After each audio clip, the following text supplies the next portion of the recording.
Greetings and peace and love, everybody. My name is Ram Hotep, coming back at you with another episode, broadcasting on behalf of the number 13 SignsAstrology.com. Thank you for listening. Thank you for watching. On this particular episode, I want to cover a topic that a lot of people already know a lot about, but what I'm starting to really notice is that when I get into covering a lot of these topics about the Merkaba and a lot of the higher topics, it does an injustice to some people because some people don't really understand some of the basic teachings of metaphysics. Like, you really can't get into understanding the Merkaba unless you understand chakras. You really can't get into understanding chakras unless you understand the human aura. So what I'm going to do for the next few different episodes and segments is that I'm going to, I guess, kind of take us back on a metaphysical path and kind of like go back to the basics and talk about some topics that need to be talked about in relationship to astrology. But it's some things that you need to understand before you can really even get into understanding how to manifest and how to map your life through the modality of astrology. Now, to really understand the aura, the first thing you want to really do is that you want to understand the etheric double. The etheric double. Now, before we became physical, in these shells, we were on the plane of ether. We had what's called an etheric body. When I say we, I mean consciousness, beings. Before there were human beings and physical bodies, a body is just a vessel that consciousness takes on. But there was a time when consciousness only existed on a plane of ether. And we existed as conscious beings on a plane of ether before we manifested here in this material universe. And to understand all of this, you have to understand the etheric double and the history of the etheric double. Because understanding the history of the etheric double is understanding our descent and how we got here. It's in a lot of different teachings. A lot of different teachings out there in the occult talk about how before human beings were I guess you could say locked into being human beings, there was a time when human beings could experience the physical reality, but then go back into the all or collective consciousness. See, what happens is that us humans, we live in what's called the separate self. Separate self. It's a very basic concept. Your consciousness is separated from collective consciousness because of the fact that it's encapsulated inside of your physical shell or inside of your reality. And this is called the separate self. And the separate self, it separates you from from collective consciousness. But there was a time when human consciousness was not trapped inside of a physical body made of different gases, solids, and liquids. See, there was a time when we could go through the realm of ether, which is the realm of gas, and we could experience physical reality without being stuck there. And at that time, they called this physical reality the realm of illusions. Many of you have heard me talk about this, or some people call it the matrix. Well, the difference between that time and this time was that we still live in an illusionary world. Even though we're in physical bodies, it's still a dream. But the difference here and now is that we are stuck in this reality. We can't leave this reality. Whereas back in the day, if you want to call it that, when we were just on a plane of ether before we became totally physical, we could experience different realities, different time periods in reality, but then go back to collective consciousness and go back to the all. But many of you heard me talk about the history of how we separate, or how certain beings decided to separate from the Galactic Federation of Light or collective consciousness and basically begin to want to create their own separate reality that they had dominion over and rulership over. And this is where you get the concept of the physical body from. But before that, we were etheric beings, and our etheric double was what's called our primary body. See, what's happened now is that the physical body has become our primary body. We experience consciousness from the physical body now. Like, our consciousness is based on being physically stimulated now. So we are living in a conscious reality and experiencing consciousness based upon being physical beings, whereas there was a time when we manifested and we experienced reality from being spiritual beings, or what's called intangible beings. And this is hard for us to understand because now in this time we are in a dual reality. It's really actually a triune reality, but many people don't know of the hidden path, which is the middle path. So for most people, we're in a dual reality: good, evil. I mean, you already know right and wrong. And it keeps going on and on and on. Everything happens here in pairs in this reality. And this is because basically the beings that used to be trapped, the beings that were basically gaseous type of beings that could experience multiple different realities and that could shapeshift and become a physical being for a particular time and experience life as a physical human being and then shapeshift and experience life as another being. There was a time when we could do this and we weren't trapped. So the Matrix was more of a fun place to come to. It was more of a game because we never got stuck here. But see, what happened is through the realm of desire, or through the I guess you could say through the energy of desire, we ended up getting stuck here based upon our desires. See, this is what traps us here. You know what I'm saying? Our desires and the things that we want. So the more we wanted to come back, we begin to create a new reality for ourselves, and this reality began to become recurring. So what happened is that's when you get the cycles of reincarnation and things of that nature. So over time, as this reality became recurring, certain beings began to shapeshift and began to project themselves into this reality and started doing experiments. So what they were able to do is that they were able to create a group of beings that were stuck in this reality, that were stuck in a physical body, and the physical body to these beings will be their primary body, but then in the meantime, these beings would control the beings that were stuck in the physical reality, the beings that projected themselves into this reality that I'm speaking of, which is the Matrix. They begin to use the etheric body as the energy and the means to control these particular beings that were stuck in physical bodies' realities. And they did it from the realm of ether because of the fact that they knew that these beings were operating from the realm of physical reality because their consciousness had been trapped. But yet still, they still had an etheric double. So these beings created different types of technology to control these beings through their desires, which ended up trapping this group of beings that came here to play in the Matrix as a playground. These beings ended up becoming trapped. And now when I break down the aura, you're going to understand how you can get out of this trap based upon understanding your aura. Now, you're still in the physical body. Don't get it twisted. You're still in the physical body, but your etheric double is like it's like your Superman. That's your avatar. See, that's the part of you that is still connected to 4 and 5 and 6D. See, that's the part of you that can still go to those realms. And many people don't understand, like when I talk about 4D and experiencing reality past the physical, they don't understand that because they haven't got in touch with their etheric double. Some people may have heard about it, but have you actually begin to contact it? Have you got in touch with it? Have you started to work with it? So that's what I'm going to talk about here. Now, the etheric double is a part of the aura. It's very important here. And the aura is broken down into 3 parts. And the etheric double is one part of the 3. You have what's called an inner aura, an outer aura, and then you have the etheric double that kind of like sits in between the two. Now, for people that are really in tune with themselves and really have their third eyes open, you can see your etheric double. If you look at the corner of your eye sometimes, you might see a shadow. You might see some type of light or something like that. That's your etheric double. It might look like lines. Some people, it might look like colors. But it's like a body that's almost like a shadow, but it's not a shadow because you're not looking on a wall or anything. You may see this body right next to you. And I'm breaking this down because people that have open third eyes, they already know about this. But this is the body, or this is the medium that really works on your behalf and connects you to that other world. It's through your etheric double. This is not the same thing as the higher self. Very key here. It's not the same thing as the higher self. The etheric double is simply the primary body. It's the primary body. The physical body is not the primary body. But for some people it is. It depends on your consciousness again.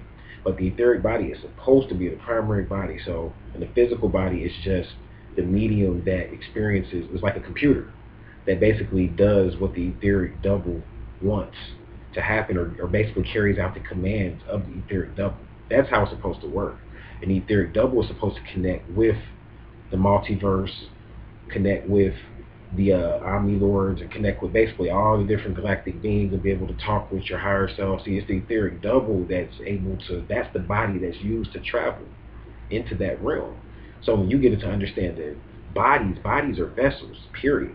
See, when you understand consciousness, consciousness is past the body. So even in 4 and 5D, there are beings with bodies, but the bodies are more holographic, or meaning they're not composed of solids, liquids, and gases. These bodies aren't compounded and imprisoned, because your body really is imprisoned. Like you're imprisoned in matter. That's what's going on or whatever. And people that operate, and I'm going to get into the chakras a little bit, but I'm going to do a whole video on chakras, but people that chakras are blocked and things of that nature, or people that maybe operate on some of the lower chakras, they're stuck in the body. So their consciousness, they can't really perceive reality through an etheric double. Because you can't perceive reality through the etheric double, of course, unless your third eye is open. That's one of the main things, unless your crown chakra is open, because you have to be able to perceive the unseen reality and know that it's there. Now, the etheric double is the medium between the inner aura and the outer aura. There's two parts to the aura. See, people don't realize that. The inner aura is the part of the aura that helps you to travel in your dreams, when your etheric body wants to travel while you're asleep, or while you're meditating, or while you're in a relaxed state, like while you're sitting in a chair and you're lucid, or something like that. And when you want to leave, like anytime you astral travel, that's the inner aura, and working with the inner aura is responsible for pulling your etheric body into the realm of the inner world. So then you have the outer aura, Then the outer aura is when you want to use your etheric double, and you want to, say for instance, you want to connect with somebody in real time, in 3D. You want to use your etheric double to speak with someone across the country that you can't talk to on the phone or anything like that. And the only way to speak with them or to give them a message is to use your etheric double. You want to send out, or you want to touch someone that you can't physically touch, but you want to touch them, so you want to use your outer aura to do that. See, that's how you do these things. And like the yogis and the masters, and I'm not saying that Ram Hotep is a yogi or master, I'm just simply breaking down information for people that may want to go further. You can always go further into this information. I'm going to cite a book in a minute. But some of the yogi masters that really, like, you hear me talk about beings that can move things with their mind, and beings that are able to manipulate these different forces, they are masters at working with the outer aura. This is how they're able to touch people from across the country, and they're like, the person might feel something on their neck, and this is the yogi touching them, and they're in another country, but they're touching them because they're using their outer aura. They're expanding their outer aura. Many people have heard me talk about that. So that's when you connect with somebody. The outer aura is like when you want to connect with somebody in real time, like with your eyes open, like in this reality, but you still want to work with the spiritual energies around you and use it to affect people. And you can also use the outer aura in martial arts, and a lot of fighting concepts and stuff, because the outer aura, it operates off of electrical energy. Like each part of your aura operates off of a slightly different type of energy. And it moves, like you literally move your aura with a different type of energy. Just like you move your physical body with your legs, you know what I'm saying? And your legs have to have muscles and things of that nature. You have to have certain nutrients so that your muscles will be nourished and things like that. But your physical body is mobile, but the only way it will move is with your legs. That's the only way, or with your hands. Or like you have to use your hands or crawl or something, but you're going to have to use either your legs or hands to move or whatever. But the aura is different. So when you want to move with the aura, you don't move with your legs and hands. You move with magnetism or electricity, depending on which part of the aura that you deal with. Or you can also move with radioactivity as well. And that's the difference or whatever. So when you want to move it, you got to use this part of your mind. And either, say for instance, if you're doing a meditation and you want to go somewhere, and you want to leave your body during meditation, when you leave your body during meditation, this actually happens through magnetism. You have to be attracted to that situation that you're trying to experience. Like, that's what happens or whatever. So like, say for instance, you want to go and you want to meditate and you want to go to a beach. You have to put yourself into a state and imagine things in your meditation that's going to attract you to a beach in meditation, because the etheric double in meditation responds to magnetism. But say for instance, you want to touch your lover, and your lover is in Senegal, you might be in New York, and you want to touch your lover, but you want to use electrical energy to do that, and the outer aura to do that. So what you want to do is that you want to imagine your chi and send your chi out using electrical energy based upon your thoughts. You want to use that energy and send your energy out to touch your lover. So that's the difference or whatever. And then you have the radioactivity aspect that I was telling you about. And the aura, it functions off of radioactivity or radio communication, meaning that you can communicate with people with your aura as well, send out thoughts and everything. And there's a number of ways to do this. You don't always have to think about the exact message you want to send somebody to send out a thought through an aura. You can actually think about a color to send out a message about something. You could just imagine a color and project that color onto a person, and that'll cause that person to begin to think on a certain level based upon the vibration of that color. So say for instance, I guess I like to use the whole lover thing for right now, whatever. So say for instance, you want to tell somebody that you love them without actually using a telepathic message that you put into words. You can use a telepathic message that you put into color or frequency, which would be pink. And you send out a pink energy and keep thinking on a pink level, and you imagine the person that you want to send this message to. You imagine them in a pink aura or a pink silhouette around them, and that's going to give that person a feeling like, they might not even know why, but they might just be like, I think so-and-so loves me. Why do I feel like this? Or I love so-and-so. And they just might get that feeling in the middle of work or something, and they don't even know why. But what you do is that when you get home and you actually talk to the person on the phone or whatever, you ask them, like, what were you thinking about it around 12 o'clock? Don't even tell them what you did. Like, don't tell them you were doing this exercise you learned from our Hotel 13 side astrology on how to project your aura, and how to communicate and work with your aura. But just don't even tell them that. Just ask them, like, yeah, so what were you thinking about around noon? And they might be like, I kind of was thinking about, so I was thinking about this or that. And you're going to notice that when you get good at this, that your mate is going to start to respond and think about the things, or whoever you're thinking about, whoever your partner is that you're trying to connect with. Your partner is going to begin to align with you and begin to experience the same thoughts that you're experiencing just from sending out a color or a frequency. So that's how you work with the aura. Now, a lot of people, they know I do aura readings because I've done a video on auras before. They know I do aura readings, but you have to remember that your aura can change based upon the mood that you're in.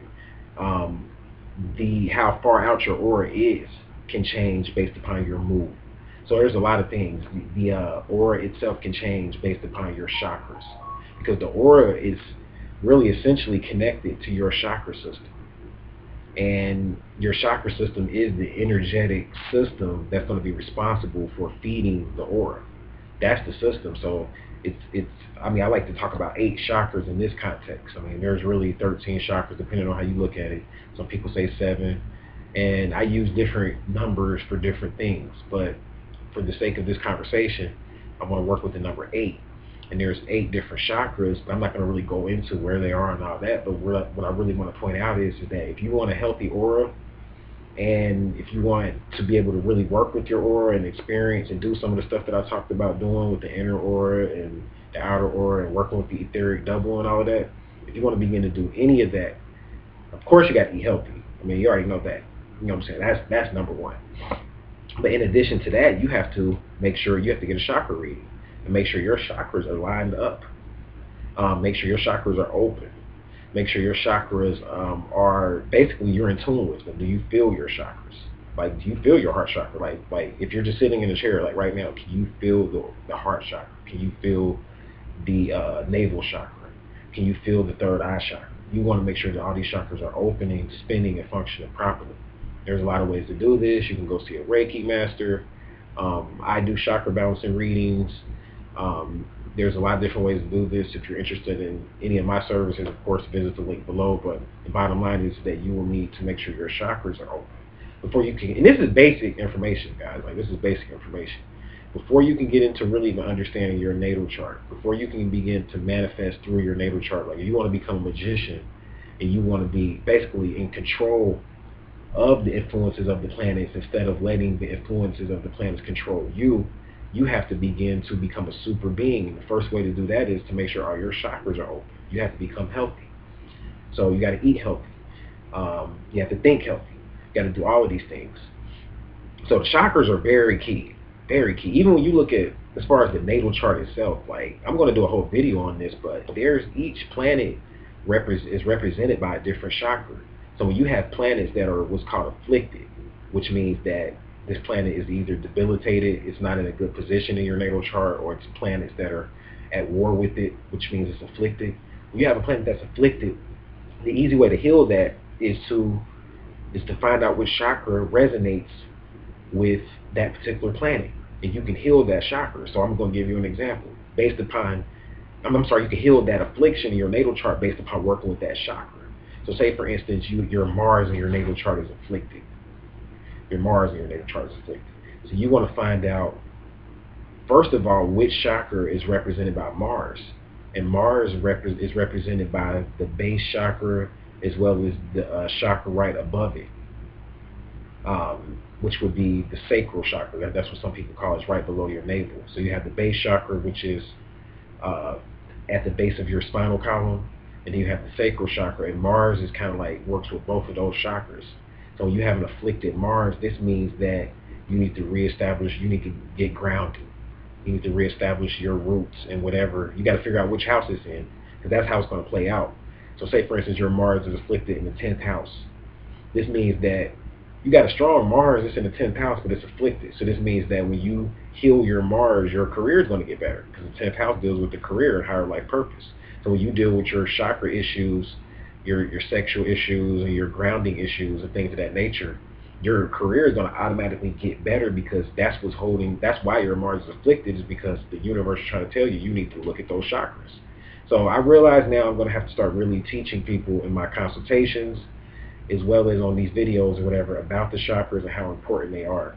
And I really thank a client or whatever of mine, because a client of mine was really, a couple of clients of mine have been telling me this before, like, yeah, man, like, people probably don't understand a lot of this because their chakras aren't open. And I was like, damn, you know what? That's probably true. Like, I got all these videos talking about opening the third eye, but what about opening the throat chakra?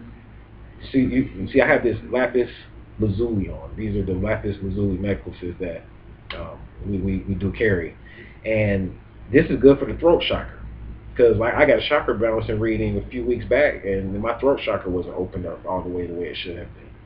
So I went ahead and started. I got a bunch of lapis lazuli, and I'm starting to work with my throat chakra, and the throat chakra ties into Mercury.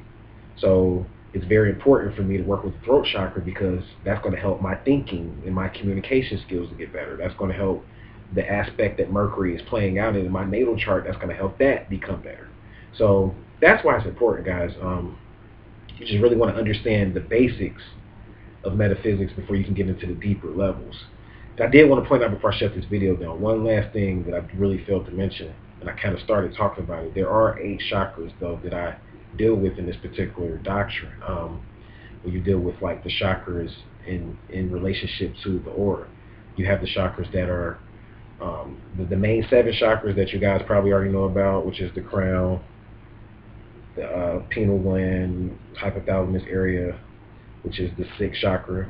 Then you have the throat chakra, the heart chakra. Then below the heart is the spleen, which deals with your willpower. And below that, you can't see, but below my navel is the sacral chakra. And then at the base of your spine, it's basically where the G spot is. So pretty much for males, it's somewhere close to where the rectum is. For females, it's where the vagina is. But basically, you have a chakra there as well. And then you have another chakra, which is the 8th chakra that I tell people about. That is actually sits between your feet. If you're standing with your feet basically with your feet at shoulder length, and you're standing up and your feet are at shoulder length, that chakra will actually be in the middle. It will be in the middle. So it will be like in between your 2 feet or whatever. You have an orb of energy there that's actually responsible for giving you your balance, believe it or not. This is why we are able to balance or whatever, because that chakra is responsible for that. And when people have balancing issues and issues with walking and stuff like that, that's why a lot of doctors can't really diagnose, and even a lot of metaphysical doctors can't diagnose a lot of problems that when it comes to people walking around and having problems with their legs and stuff, is what I'm saying, is because they don't know about that other chakra that's located in between the legs, and you have to like heal that chakra and balance that chakra. So there's different chakras. There's 8 different chakras that you'll want to work with that's going to correspond to the aura. So you get your chakras lined up, you get your chakras in tune, and what's going to happen is that your you have energy. Your chakras are always sending communication or energy, whatever you want to call it. It's always sending messages back and forth to each other. So you want to make sure that no chakras are blocked so that the messages can go back and forth clearly. And what happens is that once everything is lined up, then your aura begins to spread. And it starts from here, and it kind of like spreads, and it comes in, and it comes back into your head, and that keeps going on and on and on again, like a cycle. And the more that happens on a regular basis, and as long as you keep everything clean and pure, it's like driving a car. Like, it's good to drive a car out of town and work the engine and stuff like that, as long as you keep oil in it. So it's the same concept or whatever. As long as you breathe properly and do your meditation properly, you're going to begin to build on this body that I'm speaking of, this etheric double, or this light body. You're going to begin to build it and turn it into what you want it to turn into. You're going to begin to see it more. For some people, it's going to start off, you're going to see it more. You might see it next to you. You might see the little colors or the lines. And they have equipment, guys. I mean, like, for people that think I'm crazy, just up here talking about auras, like, what are you talking about? This isn't real. You need to get this book. You need to get this book. And they have equipment.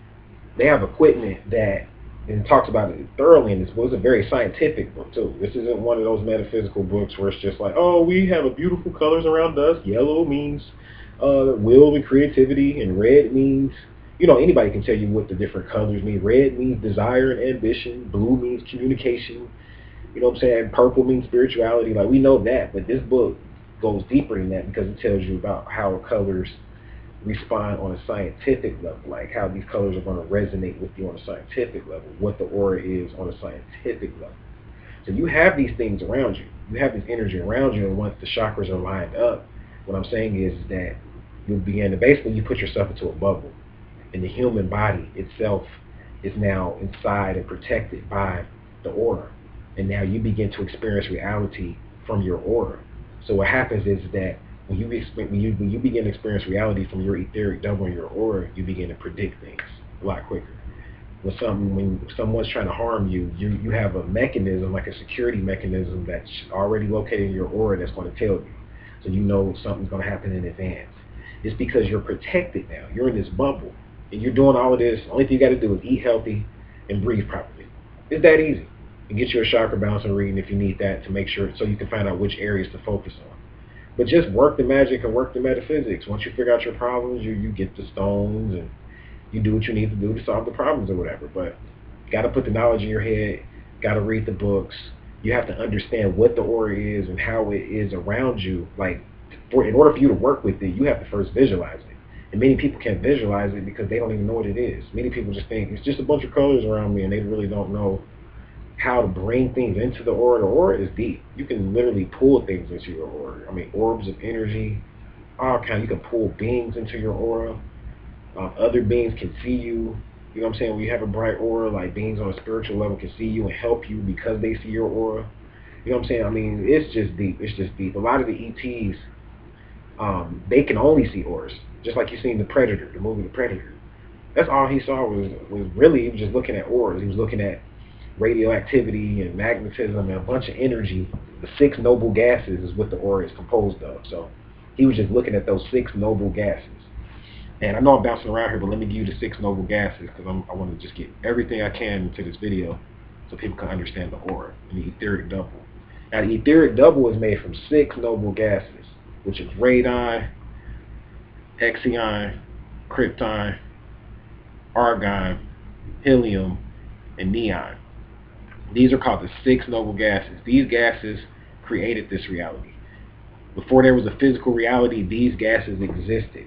And when I talked about being coming in and out of this reality and experiencing this reality, they did it through these gases. They manifested a reality through these gases. But what happened was, before these gases became liquids and solids, they weren't stuck. So they could work within the gases, experience this reality within the gases, and then shapeshift back and go back into another reality, because they were more holographic beings, so they would just project themselves into this reality.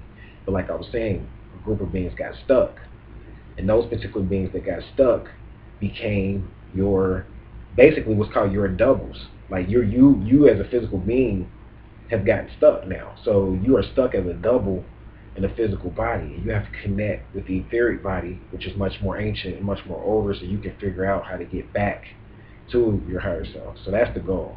And understanding the aura and frequencies and all of these things are very important in your journey back home. So I hope this helped, guys. I thank you guys for listening. I thank you guys for watching. And until my next episode, I'll leave you in peace, love, light. Namaste.